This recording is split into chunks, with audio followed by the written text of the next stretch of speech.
خاموشی بھی حضرت کی بھاری کئی خطبوں پر پتھر بھی پگھل جائیں تھی بات میں وہ تاثیر ایسے تھے ہمارے پیر ایسے تھے ہمارے پیر سید فیض الحسن شاہ صاحب سے کسی نے پوچھا بتائیے سیدہ عائشہ افضل ہیں کہ سیدہ فاطمہ؟ سید تھے، فرمانے لگے تجھے کس نے ترازو دیا کہ تو تولے؟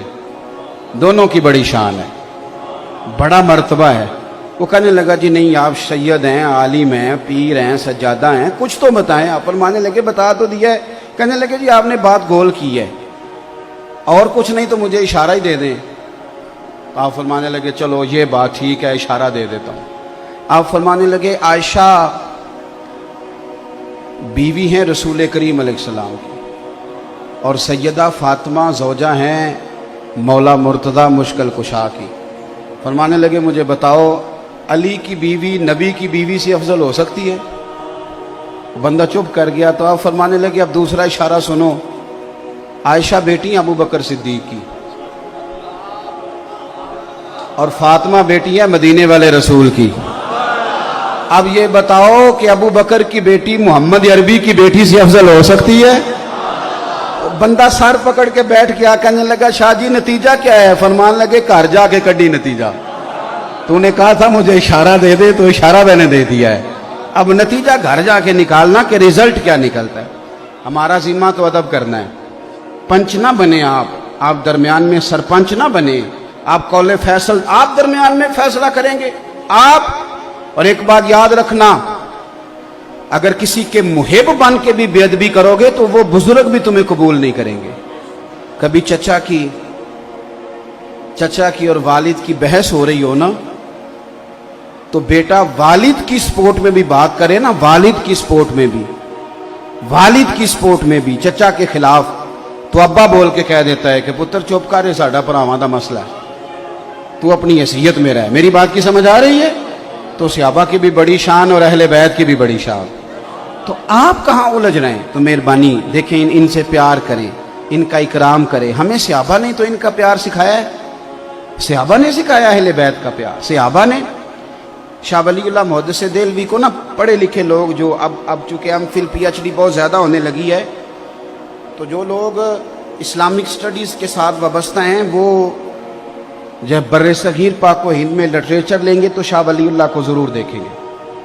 ازالۃ الخفا میں ایک بڑی خوبصورت روایت لائے ہیں، فرماتے ہیں کہ مال غنیمت بانٹ رہا تھا تو حضرت سیدنا عمر فاروق بانٹ رہے تھے، اور بندہ وہ ہے کہ جو ایک ایک دینار کا نہ صرف یہ کہ حساب رکھنے والا ہے بلکہ حساب دینے والا بھی ہے۔ بانٹ رہے تھے تو بانٹتے نا آپ نے ہر صحابی کو 500 دینار دیے ہر ایک کو، اور بٹ کس طرح رہا تھا کہ جو بدری ہیں نا ان کو 500 دینار دیے جائیں گے۔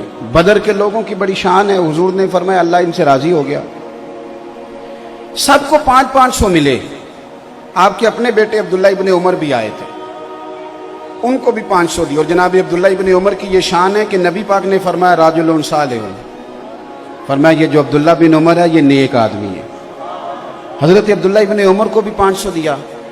امام حسن اور حسین آ گئے، حسنین کریمین، رسول کریم صلی اللہ تعالی علیہ وسلم کے دونوں شہزادے آئے تو جناب عمر فاروق نے پہلے تو وہ قطار توڑی نا جس قطار میں سارے لگے ہوئے تھے، فرمایا شہزادوں کو آگے آنے دو، اور پھر باقیوں کو 500 دیا، تو حسنین کریمین کو 1000 دیا۔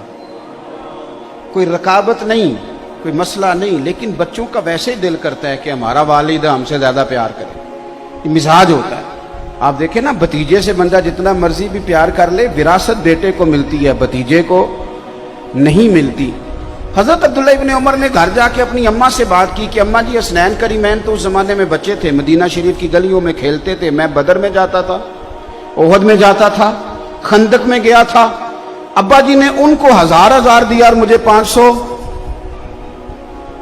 تو آپ کی اہلیہ کہنے لگی حضرت عمر کی کہ بیٹا چپ کر جا، اگر موڈ اچھا ہوا تو بات کروں گی، ورنہ شیر کے قریب جانے کی کسی کی جرت ہے نہیں۔ حضرت عمر فاروق 2-4 دن کے بعد رات کو موڈ مبارک اچھا تھا تو اہلیہ کہنے لگی ایک چھوٹی سی گزارش کرنی تھی، ناراض نہ ہو تو۔ فرمانے لگے کہو۔ تو کہنے لگی عبداللہ ابن عمر کہہ رہے تھے کہ میں تو حضور کے زمانہ نور میں جہاد کرتا تھا، حسنین کریمین بچے تھے، تو انہیں ڈبل ملتا ہے، مجھے سنگل ملتا ہے، یہ کیا بات ہوئی؟ تو آپ نے فرمایا چل بلا ان کو۔ تو ماں ڈرنے لگی، کہنے لگی نہیں نہیں انہوں نے کوئی اعتراض نہیں کیا، آپ مہربانی کریں۔ کہا نہیں میں کچھ نہیں، کہنے لگا بلا تو صحیح نا۔ بلایا، شہزادے عبداللہ ابن عمر تشریف لائے، حاضر ہوئے۔ تو آپ نے فرمایا پتر یہ تو نے کیا بات کی؟ سنو، یہ ایک غیر جانبدار آدمی کی بات عرض کر رہا ہوں۔ وہ لکھتے ہیں کہ جناب فاروق اعظم فرمانے لگے عبداللہ تیرا اور حسنین کا کیا مقابلہ؟ آپ اندازہ فرمائیں فضیلتوں کی جو لسٹ ہے وہ اپنی جگہ موجود ہے کہ وہ بدر میں بھی گئے، احد میں بھی گئے، حضور نے ان کی تعریفیں بھی فرمائیں، ساری شانیں، اور بہت بڑے عالم تھے عبداللہ ابن عمر، انہیں مفتی مدینہ کہا جاتا تھا، لوگ ان سے استفتاء کرتے تھے، سوالات پوچھتے تھے۔ حضرت سیدنا عمر فاروق فرمانے لگے تیرا اور حسنین کا کیا مقابلہ؟ اور پھر فرمانے لگے بیٹا کیا تیری ماں کا نام بھی فاطمہ الزہرا ہے؟ کیا تیری خالاؤں کے نام بھی زینب، ام کلثوم اور رقیہ ہیں؟ کیا تیری نانی کا نام بھی خدیجۃ الکبریٰ ہے؟ پتر بتا کیا تیرے نانا کا نام بھی محمد مصطفیٰ ہے؟ یہ شانیں تیری ہیں؟ آپ نے فرمایا خبردار بیٹا ان کے مقابلہ کرنے کی کوشش، یہ خود سکھایا ان لوگوں نے، یہ امت کو درس دیا، پیغام دیا۔ شاہ ولی اللہ صاحب کہتے ہیں کہ یہ بات چلتے چلتے نا مولا علی تک بھی پہنچی کہ حضرت عمر نے یوں کہا ہے۔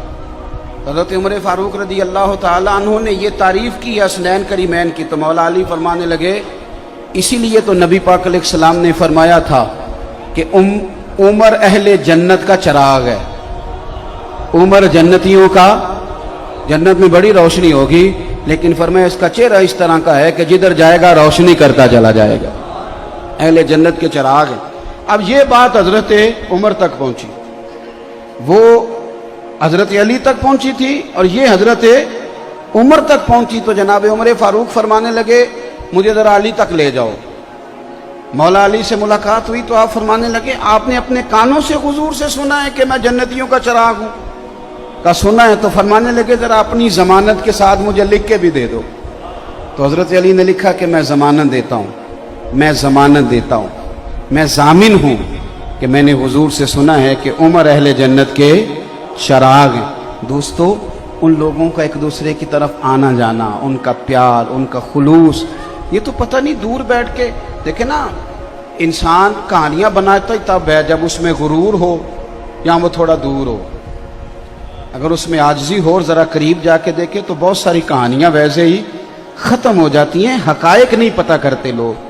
تو ان لوگوں نے ایک دوسرے سے پیار کیا، ایک دوسرے کا اکرام کیا، ایک دوسرے کا احترام کیا۔ حضرت ابو ہریرہ رضی اللہ تعالیٰ عنہ امام حسین گھوڑے سے نیچے اترے، حضرت ابو ہریرہ شاگردوں میں بیٹھے تھے، تو امام علی مقام رضی اللہ تعالیٰ عنہ کے پیر مبارک کو نا ذرا مٹی لگ گئی، بارش تازی ہوئی تھی۔ اب بڑا مشکل ہوتا ہے اپنے شاگردوں میں اٹھ کے کسی کا استقبال کرنا، بڑا مشکل کام ہوتا ہے، اور پھر کچھ آداب کے بھی تقاضے ہیں، کوئی بندہ اگر حدیث پڑھا رہا ہے تو اسے نہیں اٹھنا چاہیے، کوئی اگر قرآن مجید کی ترتیب بیان کر رہا ہے تو نہیں اٹھنا چاہیے، کوئی میں تو سمجھتا ہوں نعت بھی پڑھ رہا تو اسے بھی نہیں اٹھنا چاہیے، اسے بیٹھے رہنا چاہیے۔ لیکن یہاں دیکھیں اسلوب کیا ہے۔ حضرت امام حسین نیچے تشریف لائے تو پیروں کو مٹی لگ گئی۔